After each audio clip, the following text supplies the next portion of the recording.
எல்லாருக்கும் வணக்கம். இது சுகர் குறைக்கிற ப்ராசஸில் இன்றைக்கி 5வது நாள். சுகர் இருக்கிறவங்க வெளியே சாப்பிட்றத ஃபஸ்ட்டு அவாய்ட் பண்ணணும். ஆனால் சில தவிர்க்க முடியாத காரணத்தினால என்ன பண்ணிவிடுவோம், நம்ம வெளியே சாப்பிட்ருவோம். அது மாதிரி ஒரு நாள் தான் இன்றைக்கி எனக்கு.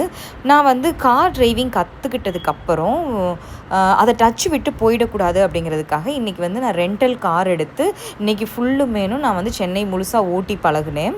ஸோ அதனால என்னால் இன்றைக்கி வீட்டில் எதையுமே குக் பண்ண முடியல. ஸோ போகிற வழியில் ஒரு ஹோட்டலில் மட்டன் சூப்பு கொஞ்சம் சாப்பிட்டுக்கிட்டேன். அதுக்கப்புறம் ஆம்லேட், மசாலா ஆம்லேட் 2 முட்டை போட்டு மசாலா ஆம்லேட் சாப்பிட்டுக்கிட்டேன். அப்புறம் ஹாஃப் தந்தூரி மட்டும் ஆர்டர் பண்ணி அதையும் சாப்பிட்டுக்கிட்டேன்.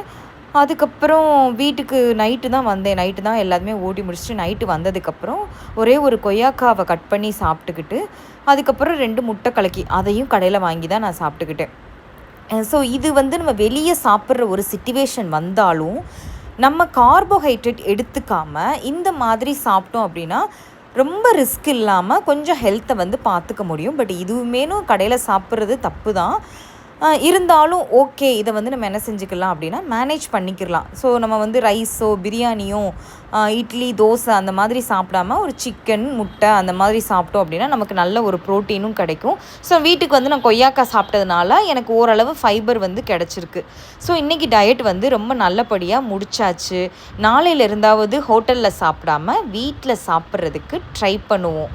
ஸோ நீங்களும் சுகர் குறைக்கணும் அப்படின்னா இந்த வீடியோவை பார்த்து ஃபாலோ பண்ணுங்கள். உங்களுக்கு இதை பார்த்து ஃபாலோ பண்ணி ஏதாவது டவுட் இருந்துச்சு அப்படின்னாலும் எனக்கு கமெண்ட் பண்ணுங்கள். நான் உங்களுக்கு அதுக்குரிய ஆன்சர் பண்ணுறேன். பாய்.